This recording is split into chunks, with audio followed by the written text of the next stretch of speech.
Hello दोस्तों, स्वागत है आपका एक नए वीडियो में। आज की इस वीडियो में हम क्लास 12th मैथ में बहुत ज़्यादा महत्वपूर्ण प्रश्न यानी कि समीकरण को आव्यूह विधि से हल करने का पूरा तरीका समझेंगे इसमें। ठीक है, ये 8 अंक में पूछा जाता है बोर्ड्स एग्जाम में, तो आप अच्छे से इसे तैयार कर लीजिए। बोर्ड एग्जाम आपके बहुत ही नज़दीक आ चुके हैं, तो मैथ में ऐसे प्रश्न को छोड़ करके, इस टाइप के प्रश्न को छोड़ करके बिल्कुल भी आपको नहीं जाना है। आप लोगों ने देखा होगा जो प्रश्न हमने यहाँ पर लिया हुआ है ये कम से कम 12 से 15 बार बोर्ड्स एग्जाम में पूछा जा चुका है। ठीक है, तो आपको ऐसे प्रश्नों के कॉन्सेप्ट को अच्छे से समझना है और अच्छे से सीख लेना है, जिससे कि अगर इस टाइप का कि कोई भी प्रश्न आए तो आप जो है इसे छोड़ करके बोर्ड एग्जाम में ना आए। ठीक है दोस्तों, तो आज की इस वीडियो में हम सीखेंगे कि ऐसे सवालों को कैसे सॉल्व करेंगे। ठीक है, बहुत ही आसान भाषा में हम आपको सिखाएंगे कि ऐसे सवालों को हम कैसे सॉल्व करते हैं। ठीक है, तो चलिए आज की इस वीडियो को शुरू करते हैं। पूरा कॉन्सेप्ट सीखने के लिए धैर्यपूर्वक वीडियो में बने रहिएगा लास्ट तक। एक एक कॉन्सेप्ट आपको आज समझ में आने वाला है। ठीक है, तो कैसे इसे सॉल्व करेंगे, यहाँ पर हम लिखेंगे। पहले हम क्लास 10th में क्या करते थे, समीकरण को सॉल्व करते थे और जो है यहाँ पर जितने भी चर दिए होते थे उनका मान ज्ञात करते थे। किस विधि से? विलोपन विधि से, प्रतिस्थापन विधि से और वज्र गुणनखंड विधि से। लेकिन अब हम इन्हीं समीकरणों को सॉल्व करके इन चरों का मान यानी कि जितने इनमें जो है वेरिएबल दिए गए हैं इनका मान ज्ञात करेंगे, वो भी आव्यूह विधि से। ठीक है, तो कैसे ज्ञात करेंगे, यहाँ पर सर्वप्रथम लिखेंगे हल, फिर यहाँ से ये तीनों प्रश्न उतार लेंगे। क्या है, यक्स प्लस में वाई प्लस में जेड बराबर में 6, यक्स माइनस वाई प्लस में जेड बराबर में 2, 2x प्लस में वाई माइनस में जेड बराबर में 1। ठीक है, इस प्रकार से सबसे पहले हम प्रश्न को उतार लेंगे, फिर उसके बाद में क्या करेंगे यानी कि नोट कर लेंगे। फिर उसके बाद में लिखेंगे दिए हुए समीकरण को आव्यूह रूप में लिखने पर, दिए हुए समीकरण को आव्यूह रूप में लिखने पर, आव्यूह रूप में लिखने पर। ठीक है, यहाँ पर सर्वप्रथम ये लिखेंगे लिखने पर, फिर इसे कैसे लिखेंगे, आव्यूह रूप में कैसे लिखेंगे। यहाँ पर जो यक्स का गुणांक है, वाई का गुणांक है, जेड का गुणांक है, उसे अलग कर देते हैं। ठीक है, यहाँ पर लिखेंगे 1 1 1। ठीक है, यानी यक्स का गुणांक को इंग्लिश में कहते हैं कोफिशिएंट। ठीक है, तो यक्स का गुणांक यहाँ पर अगर कुछ नहीं है तो मान लेते हैं 1 है। ठीक है, वाई का गुणांक 1 है, जेड का गुणांक क्या है, 1 है। ठीक है, क्योंकि अगर यक्स में हम 1 से गुणा करेंगे तो इसके मान में कोई परिवर्तन नहीं होगा, इसीलिए इसका गुणांक जो है 1 मान ले रहे हैं। ठीक है, यहाँ पर यक्स का गुणांक कितना है, 1 है। यहाँ पर ध्यान दीजिएगा गुणांक हम जो है, आप लोग ये विशेष ध्यान दीजिएगा यहाँ पर कि गुणांक हम चिन्ह के साथ में लेते हैं। ठीक है, यानी कि साइन के साथ में लेते हैं। यहाँ कितना होगा, -1, वाई का गुणांक -1, जेड का गुणांक +1, फिर उसके बाद में यक्स का गुणांक 2, वाई का गुणांक 1 और जेड का गुणांक -1। ठीक है, फिर उसके बाद में यहाँ पर जितने वेरिएबल हैं उनको लिख देते हैं। कितने वेरिएबल हैं, 3, यक्स वाई और जेड। ठीक है, फिर उसके बाद में जितना यहाँ पर अंक रहेगा उसे लिख देंगे 6 2 और 1। ठीक है, इस प्रकार से इसे लिख देंगे। अब हमने यहाँ पर क्या किया, दिए हुए समीकरण को हमने क्या किया, आव्यूह विधि में लिख दिया। अब इसका जो है a इंटू यक्स बराबर में b जो समीकरण होता है, a इंटू यक्स बराबर में b ये समीकरण होता है। तो यहाँ से हमें क्या करना है, यक्स का मान ज्ञात करना। ठीक है, तो यक्स का मान कैसे ज्ञात करेंगे, यक्स बराबर ए इनवर्स इंटू में बी, इसे मान लेंगे समीकरण नंबर 1। यहाँ पर ए इनवर्स कैसे आ गया, कुछ लोगों को ये भी नहीं समझ में आ रहा होगा। ये देखिए गुणे में है तो इधर आएगा क्या हो जाएगा, भाग में, यानी कि यक्स बराबर हो जाएगा 1/a इंटू में b। यानी यहाँ a गुणे में था, जब इधर पक्षांतर हुआ तो भाग में हो जाएगा, क्योंकि हम जानते हैं कि जब बराबर के इधर किसी भी इस मतलब कि किसी भी अंक को लाते हैं, अगर इधर गुणे में है तो इधर भाग में हो जाता है। ठीक है, तो यहाँ पर a की घात कितना है, 1 है। ठीक है, लेकिन जब हम a की घात को ऊपर लेकर के जाएंगे तो यक्स बराबर हो जाएगा a की घात -1। ठीक है, इंटू में b, यहीं से ये हमें जो है मिला a इनवर्स इंटू b। ठीक है, अब यहाँ पर क्या करेंगे, यक्स का मान, a का मान कितना आ जाएगा, यहाँ से अगर हम कंपेयर करेंगे, तुलना करेंगे संगत अवयव की, तो कितना आ जाएगा, a बराबर हो जाएगा 1 1 2, फिर 1 -1 1, फिर उसके बाद में 1 1 -1, ये हमें प्राप्त होगा a बराबर। ठीक है, अब यहाँ पर हम मॉड मतलब कि इसे मॉड नहीं पढ़ेंगे, बिल्कुल भी इसे मॉड नहीं पढ़ना, इसे पढ़ना है सारणी के। सारणी के बराबर कितना आ जाएगा, 1 1 2, 1 -1 1 और 1 1 -1, इस प्रकार से। ठीक है, ये मॉडुलस नहीं है, ध्यान दीजिएगा आप। ठीक है, अब यहाँ पर क्या करेंगे, सारणिक ए का मान ज्ञात करेंगे। सारणिक जो यहाँ पर ए है इसका मान ज्ञात करेंगे। तो यहाँ पर मान ज्ञात करने के लिए इसे हम पहले आप ये समझ लिए, किसे पंक्ति कहते हैं, किसे रो कहते हैं। इसे क्या कहते हैं, इसे कहते हैं पंक्ति। क्या कहते हैं, पंक्ति। इसे क्या बोलेंगे, पंक्ति। जो ये पड़ी रेखाएं हैं, जितनी भी ये पड़ी रेखाएं हैं, ये सब क्या है, पंक्ति है। पंक्ति को इंग्लिश में कहते हैं रो। क्या कहते हैं, रो। और इसीलिए इसको प्रदर्शित करते हैं कैपिटल आर से, क्योंकि रो का जो फर्स्ट लेटर होता है वो आर होता है। ठीक है, इसलिए इसे आर से प्रदर्शित करते हैं।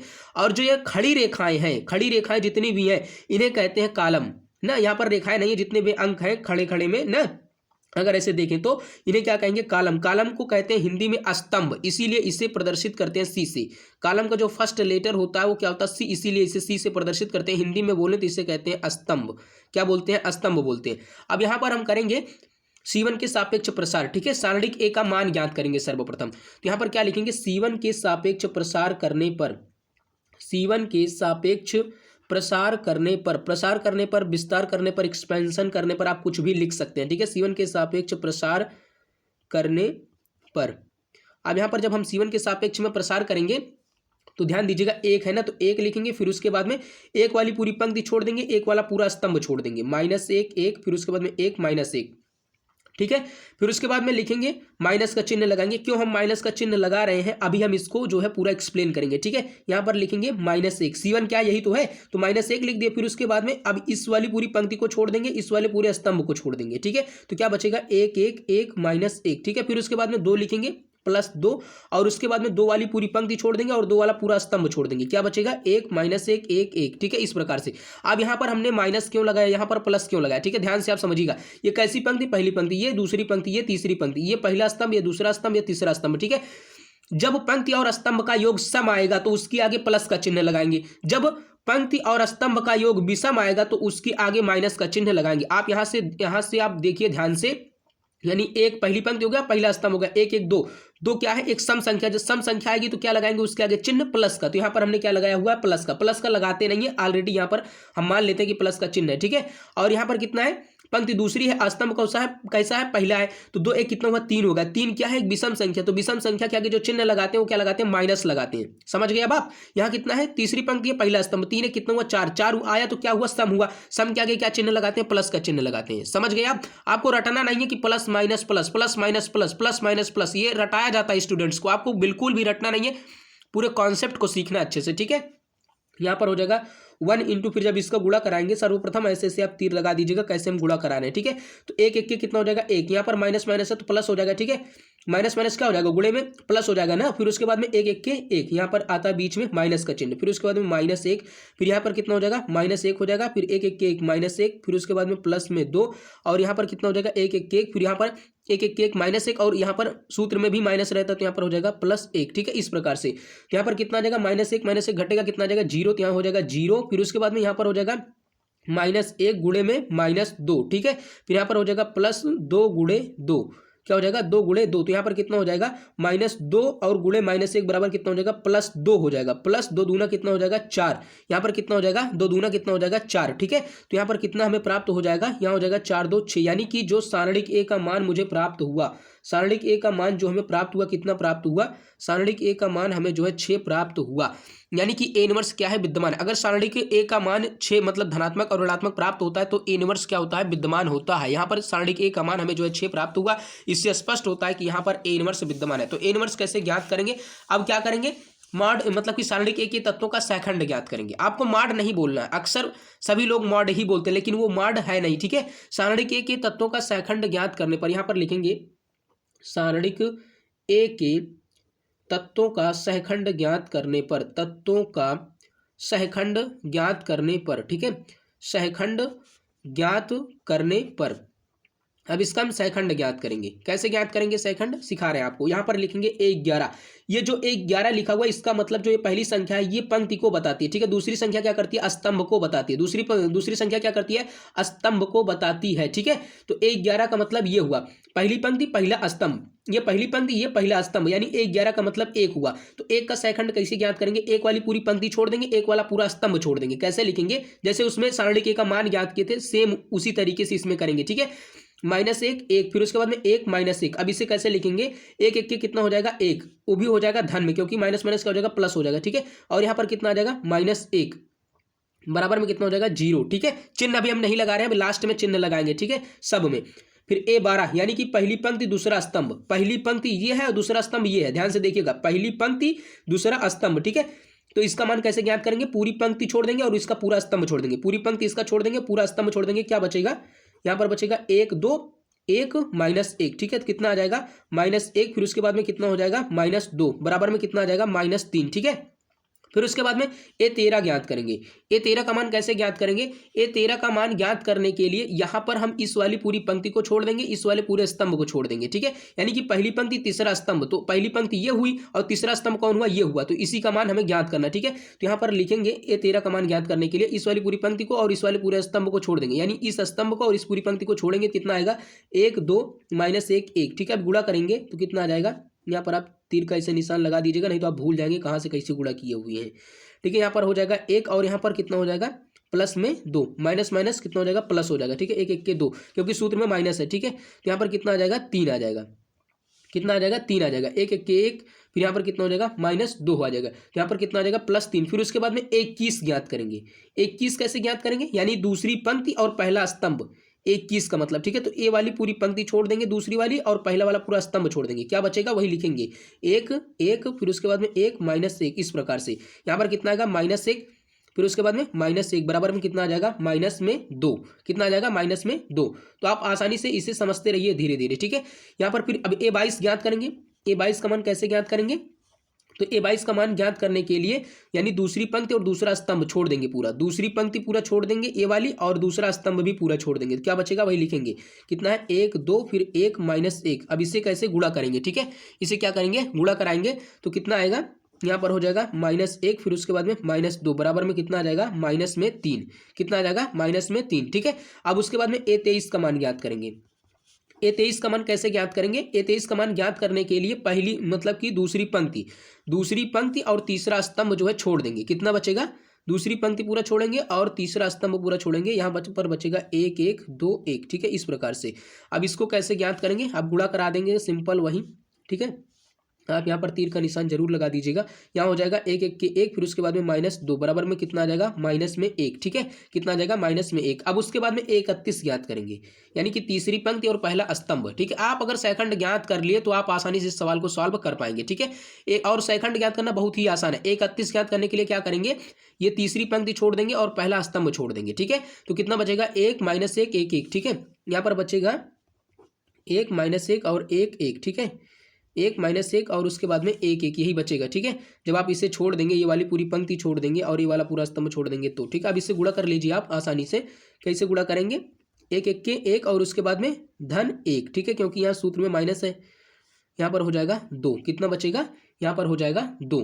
फिर उसके बाद में A32 का मान ज्ञात करेंगे। A32 का मान कैसे ज्ञात करेंगे? यानी कि तीसरी पंक्ति और दूसरा स्तंभ छोड़ देंगे, तीसरी पंक्ति पूरा छोड़ेंगे और दूसरा स्तंभ पूरा छोड़ देंगे।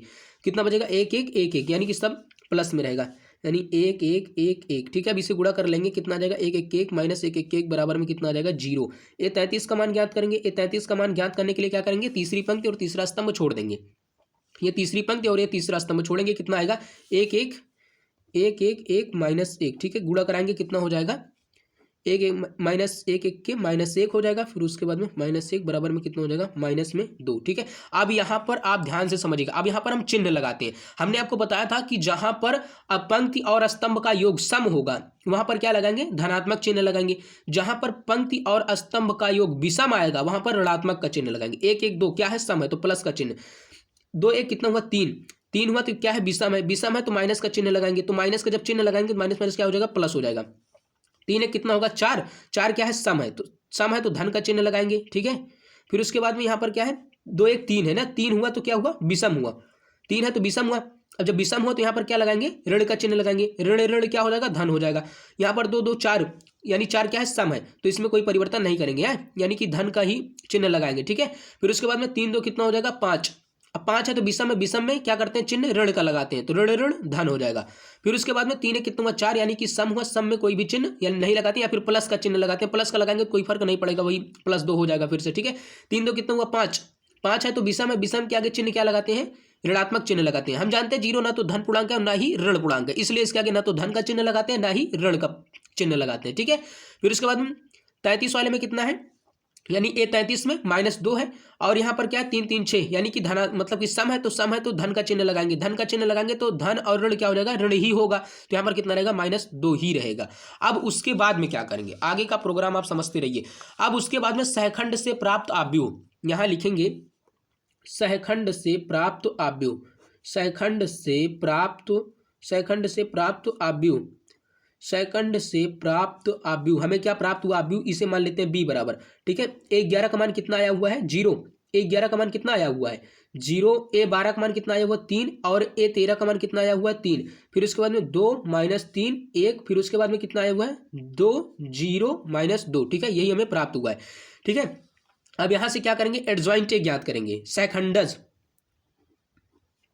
एडजॉइंट ए बराबर में कितना हो जाएगा, बी का डैश करेंगे, बी का क्या कर देंगे, डैश कर देंगे। डैश कैसे करते हैं, डैश में कुछ नहीं करते हैं, केवल जो ये पंक्ति है इसी को स्तंभ में चेंज कर देते हैं और जो ये स्तंभ है इसी को क्या करते हैं, पंक्ति में चेंज कर देते हैं, यानी कि जो पड़ी रेखाएं हैं उनको खड़ी कर देते हैं और जो खड़ी रेखाएं हैं उनको पड़ी में बना देते हैं, ठीक है, समझ गए। अब कैसे करेंगे इसे देखिए ध्यान से, 0 3 3, फिर उसके बाद में 2 -3 और 1, फिर उसके बाद में 2 0 -2, इस प्रकार से इसे करेंगे, ठीक है, समझ गए आप। अब यहाँ पर एडजॉइंट ए हमने ज्ञात कर लिया, ठीक है। अब हम ए इनवर्स का मान ज्ञात करेंगे। ए इनवर्स का मान कैसे ज्ञात करेंगे, ए इनवर्स का मान ज्ञात करने के लिए हमें जो है फार्मूला पता होना चाहिए। फार्मूला क्या होता है ए इनवर्स ज्ञात करने का, ए इनवर्स बराबर में होता है 1/, सारणिक ए, 1/, सारणिक ए, इसे मॉड मत पढ़िएगा, ठीक है, 1/, सारणिक ए इंटू में क्या होता है एडजॉइंट ए, इंटू में एडजॉइंट ए यानी सेकंडज आव्यूह, ठीक है।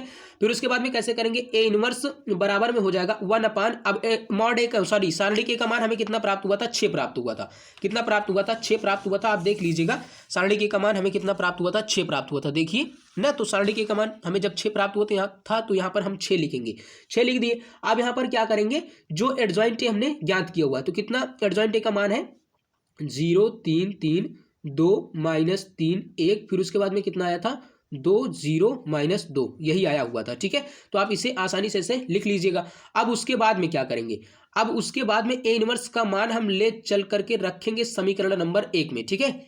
यहाँ पर लिखेंगे ए इनवर्स का मान, ए इनवर्स का मान समीकरण नंबर 1 में रखने पर, समीकरण नंबर 1 में रखने पर ए इनवर्स का मान समीकरण नंबर 1 में आप रख दीजिए, कितना आया था ए यक्स बराबर कितना आया था, यक्स बराबर ए इनवर्स इंटू में बी, यक्स का मान कितना था, यक्स का मान कितना, ए इनवर्स का मान कितना है 1/6 इंटू में 0 3 3, फिर 2 -3 1 2 0 -2 इंटू बी का मान कितना था, बी का मान कितना था, बी का मान था 6 2 और 1, 6 2 और 1, ठीक है। अब इसका सबसे पहले गुणा कराएंगे, कुछ लोग यही गलती कर देते हैं, इसका इसमें पहले से भाग करा देते हैं, पहले से भाग नहीं कराना है जब तक आप गुणा नहीं कर देंगे, ठीक है, ध्यान रखना है 1/6।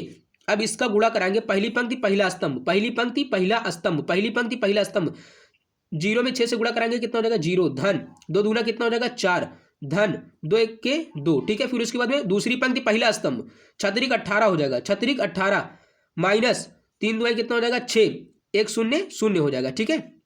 फिर उसके बाद में छत्रिक 18 यानी कि 3 6 कितना होगा 18, फिर उसके बाद में धन 2 1 के कितना हो जाएगा 2, फिर उसके बाद में -2, समझ गए। यहाँ पर आ जाएगा यक्स बराबर 1/6, बराबर में कितना आएगा 6, यहाँ पर कितना आ जाएगा 12, यानी 18 में से 6 घटाएंगे कितना आएगा 12 आएगा, और उसके बाद में इसमें कितना आ जाएगा, यहाँ पर हो जाएगा, यहाँ पर +2 है, -2 कैंसिल हो जाएगा, यानी 0 हो जाएगा, यहाँ पर कितना बचेगा 18 बचेगा, ठीक है। अब इसे भाग करेंगे, यहाँ भाग नहीं करना है, यहाँ पर भाग नहीं करना है, यहाँ पे भाग करेंगे। यक्स बराबर क्या आएगा, यक्स बराबर आ जाएगा जब यहाँ 6/6 12/6 18/6, अब इसे ऐसे भाग कराएंगे तो यक्स बराबर कितना आ जाएगा 1 हो जाएगा, यहाँ पर कितना आएगा 6 के 6 6 दूनी 12, ठीक है, यहाँ से 1 1 आ जाएगा, यहाँ पर 6 दूनी 12 आ जाएगा, छत्रिक 18 आ जाएगा, ठीक है, यहाँ पर 3 आ गया। अब हम यक्स का मान जानते हैं क्या था, यक्स यानी वेरिएबल का मान है, तो कितना थे वेरिएबल यक्स वाई और जेड, ठीक है।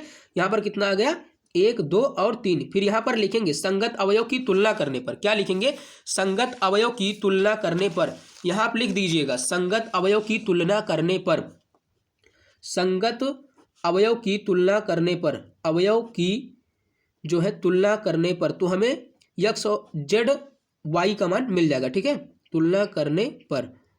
तो यक्स बराबर कितना आ गया 1, कामा वाई बराबर आ गया 2 और जेड बराबर आ गया 3, यही आपका आंसर हो जाएगा, ठीक है। अगर आप उत्तर की जांच करना चाहते हैं कि हमारा सवाल गलत है या सही है तो आप उत्तर की जांच भी कर सकते हैं। कैसे करेंगे उत्तर की जांच, देखिए आप यहाँ पर यक्स वाई और जेड का मान पुट कीजिए, यानी कि रखिए यहाँ पर, ठीक है, समीकरण नंबर 1 में। तो कैसे रखेंगे, यक्स का मान कितना लाए 2, वाई का मान कितना है, यक्स का मान कितना है 1 ना, वाई का मान कितना है 2 और जेड का मान हम कितना लाए 3, ठीक है, बराबर में 6, यानी 3 2 5 1 6, 6 बराबर में 6, यानी LHS बराबर RHS आ रहा है, यानी कि हमारा सवाल क्या है सही है। हम इसे प्रूव भी इस प्रकार से कर सकते हैं। उम्मीद करता हूं दोस्तों कि आज की इस वीडियो में हम आपको बहुत अच्छे से इसका कॉन्सेप्ट सिखा पाएंगे।